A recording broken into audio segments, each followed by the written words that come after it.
It's time to go beyond the headlines, cause I don't put in overtime just so I can headline. Okay, now it's Fox Sports, I'm live with Renee. Going hard every day, sports rapping every play. Different segments for your favorites, coming at you daily with positive vibes, yeah, we some game changers. Basketball, football, soccer, with different interviews, you never know who may pop up. Listen, only on Beyond the Headlines, this is Beyond the Headlines. Only on Beyond the Headlines, this is Beyond the Headlines. Only on Beyond the Headlines, this is Beyond the Headlines with Renee Washington. Welcome back to Beyond the Headlines with Renee Washington. It is time to get into our positive vibes only segment, and we have professional conversationalist. That's right, professional conversationalist out of New Jersey, Cornell Thomas. Welcome to the show. Thank you for having me, Renee. It's a pleasure to be here. As always, the pleasure is all mine, and I love watching your journey from inspiring people, whether it's through social media, getting out and speaking to people. You're doing some really great things in the community. So what are you up to right now? I feel like I'm always playing catch-up and following your journey. Where are you at right now? Well, first of all, I feel the same way about you, because I feel like you're doing a million things. But right now, I am working towards the Positivity Summit that I'm doing in England, September 14th and 15th in Chelsea. So everything is geared towards that. I'm speaking and doing workshops and corporate training and all that, but the big event is in the UK in September. Wow. That's exciting. And we were talking before the show because we actually, in the first episode of Beyond the Headlines, I interviewed Nyrryk, who's the goalkeeper for AFC Bournemouth, and you actually will be in the UK hopefully connecting with some AFC Bournemouth personnel, front office, and just England footballers in general, maybe. So look at that, full circle. It's crazy. I've been in Bournemouth. I believe it's been 4 times now. I spoke twice, and then I have a really good friend out there who has a speaker agency. My friend Lisa Skipton, and she brought me out there to speak at a couple of corporations. I've done just a bunch of stuff in Bournemouth. So when I heard that he was on there, on your show, I was like, okay, I have to connect with this guy. Yeah. Oh, it's meant to be. Absolutely. Yeah. I look forward to seeing how you guys connect, because he's also doing some good things in the community. Awesome. So for those that don't know, I mean, I've had you on my previous shows when I was working out of a local TV station, and you've written books, you're speaking. Yeah. For those that don't know, who is Cornell Thomas? I can't do justice. Thank you, Renee. So Cornell Thomas is a young man who was raised by absolute lioness. My mom, Tina Thomas, raised us since I was 4 years old. Before my father passed away, she raised the 5 of us with no money. So my whole identity growing up, I wasn't quite sure what I wanted to do because I wasn't passionate about anything. You know, being a young man without a father, I didn't really feel like I had that person to look to. Like most young men would be like their dad. So my dad was a police officer, but you know, I don't remember any conversations we had. So I drifted until I found basketball when I was 16 and a half years old, and then my whole identity was wrapped up in a sport. It was wrapped up in basketball. And as you know, once you start playing competitively and getting better, you know, especially when you start going to college and all that, it's all you know, right? It's just your thing. So, you know, I was like Cornell Thomas, the basketball player, and then I became Cornell Thomas, the basketball coach, after I ruptured my Achilles a week before I was supposed to go play professional basketball in Europe. I started coaching basketball, and then right before my son Bryce was born, I just started having this shift, this pull that there was more out there than just speaking to the 15 or so kids in the locker room. And that's when I discovered my true purpose, which is just helping other people and trying to inspire people, because I was just sick of seeing all the negative posts on social media and all the bickering and divisiveness. You know, and that's why I love this segment. It's, you know, the positive vibes segment is so special and important, because people spend so much time being negative, and they don't realize that we don't have a lot of time. Like, we're not on this earth for a super long time. So if you're going to spend all that time trolling and hating on people and being super negative, you're going to be 85 years old looking up saying, man, why did I waste all this time just doing this dumb stuff? Right. And that's one of the things, you bring up a good point, because of the fact that we do see so many people that waste so much time commenting on people they don't even know, or that they do know, with negativity, and constantly, like, like, we live in such a judgmental world, and surface level judgmental. Not even like, let me get to know you, have conversations with you, then judge you. It's like judging a book by a cover. And it's insane to see that, because everyone has, and I always go back to the fact, we're all going through something. No one's life is perfect. So who am I to judge someone else when I have my own flaws and issues that I'm working through? So you're absolutely right with that. Yeah, and you get it, Renee, because you playing on a team sport, playing with a bunch of individuals that are different than you, you learn how to come together. You learn how to kind of bite your tongue sometimes. You learn how to be constructive, constructive criticism. You learn how to take constructive criticism. You realize that there are people with a lot of different backgrounds, and you have the similarity through this sport where you end up becoming a family. And, they might not look like you. They might not act like you. They may be from a different place, but we all have that commonality. And I think in the world in general, if we all embrace what makes us more alike than what divides us, I think the world will be a better place. Yeah, I really like that message, and I completely agree. So that's something that you've even talked about in your book. And for those that don't know, are you writing any more books? And tell us a little bit about the books you have written so far. Yeah, so I have 3 books done. So The Power of Positivity, Control of the Ball Bounce is my first book. Then it's the book that I gave you. And then I have The Power of Me, Army of One. Extraordinary is my last book that just came out about a year and a half ago. I just finished a book on entrepreneurship. I just finished a kid's book that was illustrated. Those 2 books have to get published.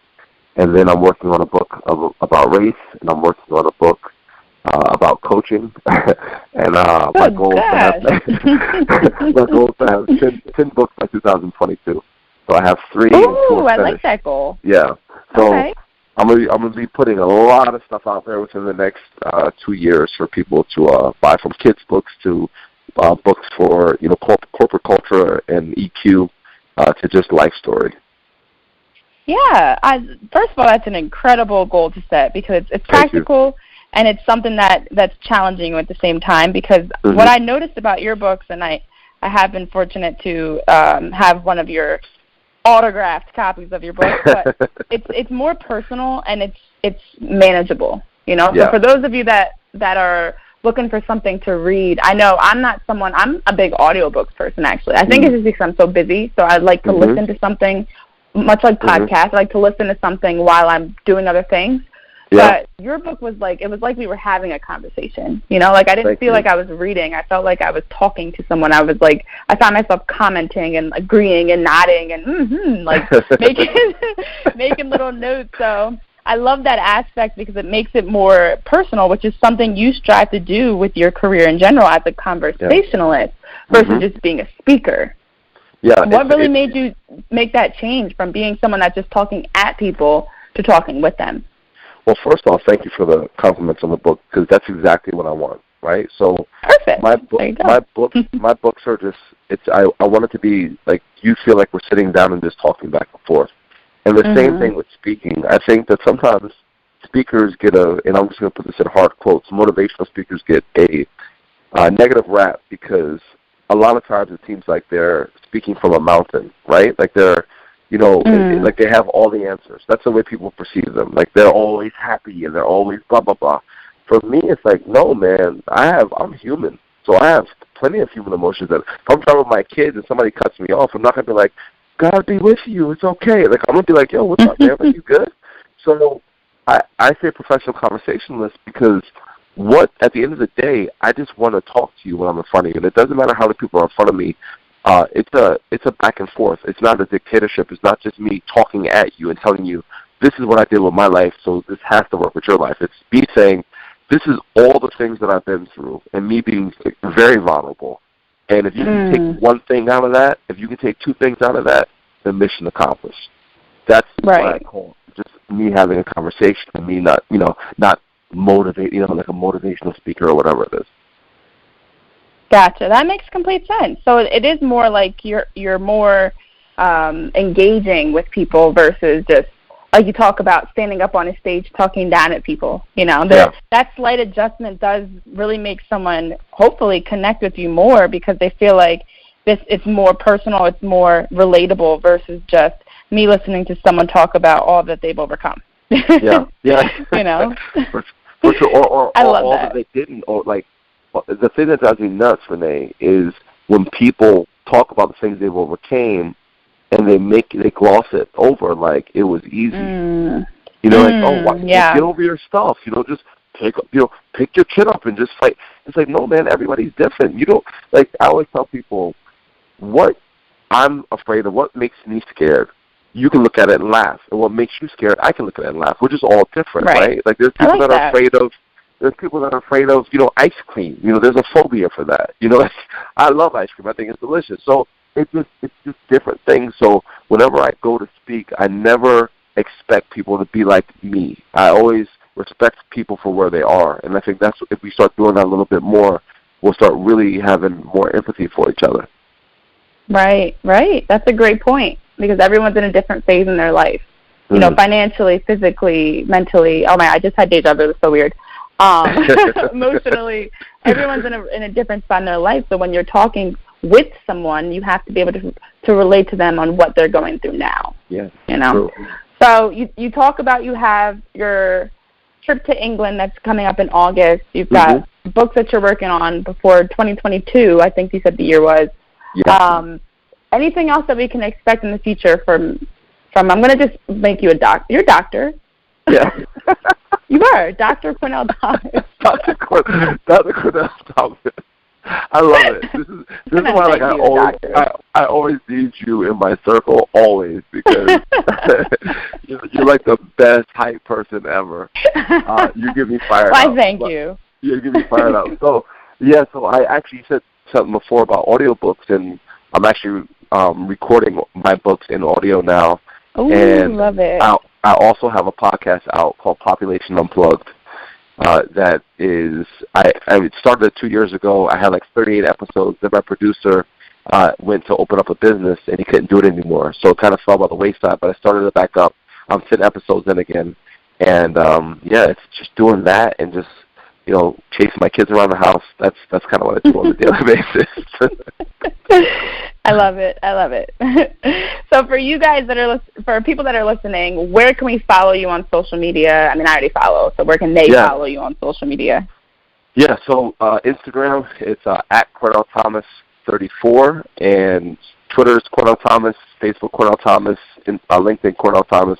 Like, it's not super fancy, like basketball dude 34, some crazy stuff like that. And I get back to people ASAP. So if there's a question, anything that you want to know more about, hit me up and I'll hit you right back. Awesome. That's Cornell Thomas, soon to be, in my opinion, Dr. Cornell Thomas, basketball player turned coach turned motivational conversationalist. I love it. You're doing some awesome things with writing, and I love actually something that you just mentioned, not to continue to hype you up because now I do feel like a hype man.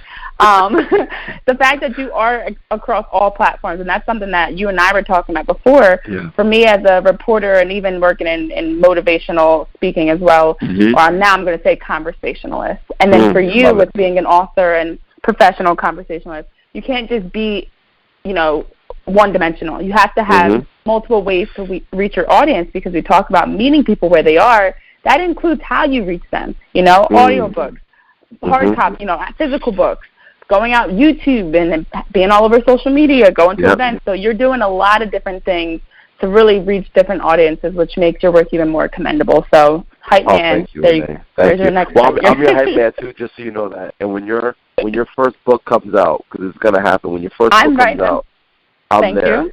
Just know that I'm there.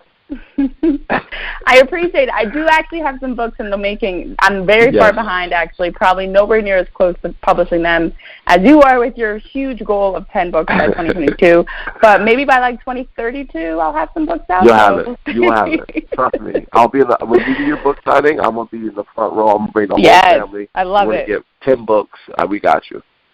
Yes, perfect. Now I'm excited. So thank you. Thank you. Cornell, always a pleasure to have you on my shows, and I appreciate you stopping by Beyond the Headlines to weigh in on what you're doing in the community and hopefully encourage someone to want to get in touch with you to follow your journey and all that you're promoting and doing. So I appreciate you. Thank you so much. I appreciate you always.